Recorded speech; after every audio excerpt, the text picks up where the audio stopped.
Clinical sign of Addison disease या adrenal insufficiency cortisol की कलम ने बात की थी।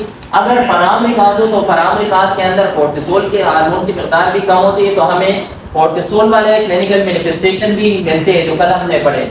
अगर फरामरिकाज हो तो हमें एल्डोस्टेरोन के क्लिनिकल मैनिफेस्टेशन भी मिलते हैं जब इसकी मिकदार कम होती है। नॉर्मल इसका फंक्शन क्या होता है कि एल्डोस्टेरोन, लेट्स सपोज कि ये अगर सेल्स है तो ये किडनी के, तो ये सोडियम को रीएब्सॉर्ब करवाता है, यानी ब्लड में लेकर आते हैं, और पोटाशियम को एक्सक्रीट कर रहा होता है, ठीक है, पोटाशियम को सेल से बाहर लेके जा रहा होता है। अब अगर एल्डोस्टेरोन की मिकदार कम है तो सोडियम की रीएब्सॉर्प्शन नहीं होगी, ठीक है, सोडियम की जब रीएब्सॉर्प्शन नहीं होगी तो हमें क्या मिलेगा, हाइपोनेट्रीमिया, सोडियम की मिकदार कम होगी। इसके अलावा पोटाशियम की जब एक्सक्रीशन नहीं होगी तो ये ब्लड के अंदर रिमेन रहेगा, तो हाइपरकेलेमिया, क्योंकि अब एल्डोस्टेरोन की मिकदार कम है।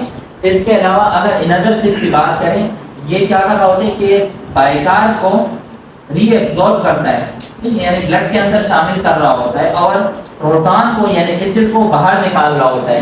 अब अगर एल्डोस्टेरोन की मिकदार कम है फरामरिकाज एडिसन डिजीज की, तो प्रोटॉन सेल से बाहर नहीं जाएगा, ब्लड से रिटेन रहेगा, तो एसिडोसिस वाली कंडीशन होगी।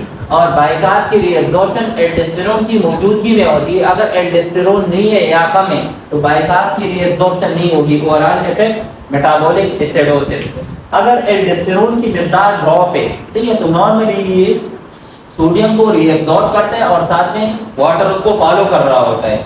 अब एल्डोस्टेरोन कम है तो सोडियम की रीएब्सॉर्प्शन नहीं होगी, ठीक है, ये डिक्रीज हो जाएगी। जब ये डिक्रीज होगी तो हमें ये वाला क्लिनिकल मैनिफेस्टेशन मिलता है कि पेशेंट हाइपोनेट्रीमिया में चला जाता है, सोडियम की मिकदार कम हो जाती है। सेकंड नंबर फंक्शन इसका होता है एल्डोस्टेरोन का पोटाशियम को बाहर निकालना, एक्सक्रीट करना। अगर एल्डोस्टेरोन की मिकदार कम है तो पोटाशियम सेल से ब्लड से नहीं जाएगा, एक्सक्रीट नहीं होगा, ये वाला प्रोसेस इनहिबिट हो जाएगा, तो पोटाशियम ब्लड के अंदर रिटेन रहेगा, लीड्स टू हाइपरकेलेमिया। इसके अलावा जब वाटर सोडियम की रीअब्सॉर्प्शन डिक्रीज हो जाती है, सही है, सोडियम अगर हम रीअब्सॉर्ब नहीं कर पाते तो वाटर की रीअब्सॉर्प्शन भी कम हो जाएगी, लीड्स टू हाइपोवोलेमिया, वॉल्यूम कम हो जाएगा। ये याद करना बिल्कुल आसान है क्योंकि एल्डोस्टेरोन के नॉर्मल फंक्शन है, इधर देखो उमर से, सोडियम की रीअब्सॉर्प्शन करवाना प्लस पोटाशियम की एक्सक्रीशन करवाना। अब एल्डोस्टेरोन नहीं है तो सोडियम की रीअब्सॉर्प्शन नहीं होगी, लीड्स टू हाइपोनेट्रीमिया। पोटाशियम की एक्सक्रीशन करवाते हैं, अब नहीं होगा क्योंकि एल्डोस्टेरोन कम है, तो हाइपरकेलेमिया।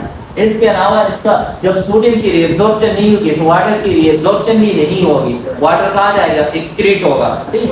तो हमें वाटर की रीअब्सॉर्प्शन जब डिक्रीज होगी तो हाइपोवोलेमिया, ठीक, ये भी लीड्स करते हैं हाइपोटेंशन। इसलिए जब भी पेशेंट फरामरिकाज की वजह से एड्रेनल इनसफिशिएंसी या एडिसन डिजीज में गया हो तो कोर्टिसोल भी ब्लड प्रेशर को लो करते हैं, हाइपोटेंशन, और साथ में एल्डोस्टेरोन की मिकदार जब कम होती है तो वॉल्यूम भी कम हो जाता है, ये भी लीड करते हैं, तो पेशेंट सीवियर हाइपोटेंशन में चला जाता है। नेक्स्ट क्लास, अगर फरामरिकाज हो, सही, तो 6 एंड्रोजन हार्मोन या एड्रेनल एंड्रोजन हार्मोन डिक्रीज होंगे।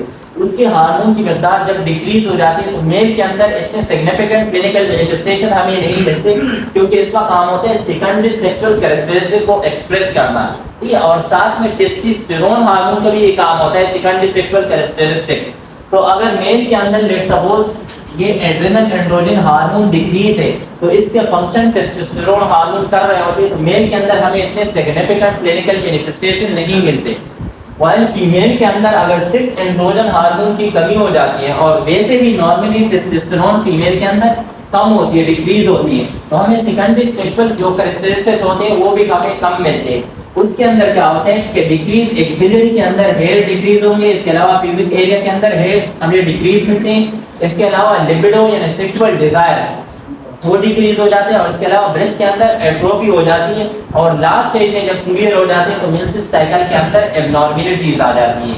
फीमेल के अंदर अगर फरामरिकाज की वजह से एडिसन डिजीज हो तो हमें 6 एंड्रोजन हार्मोन के ज्यादातर क्लिनिकल मैनिफेस्टेशन फीमेल के अंदर इसलिए मिलते हैं क्योंकि उनके अंदर टेस्टोस्टेरोन हार्मोन की मिकदार कम होती है, तो सेकेंडरी सेक्सुअल कैरेक्टरिस्टिक डिक्रीज हुए होते हैं। मेल के अंदर अगर ये हार्मोन कम है, यानी अगर मेल को एडिसन डिजीज है और फरामरिकाज है और 6 एंड्रोजन कम है एड्रेनल ग्लैंड से, तो टेस्टोस्टेरोन हार्मोन तो ज्यादा होते हैं मेल के अंदर, ये वाले टेस्टोस्टेरोन फिर सेकेंडरी सेक्सुअल कैरेक्टरिस्टिक वाले फंक्शन परफॉर्म कर रहे होते हैं।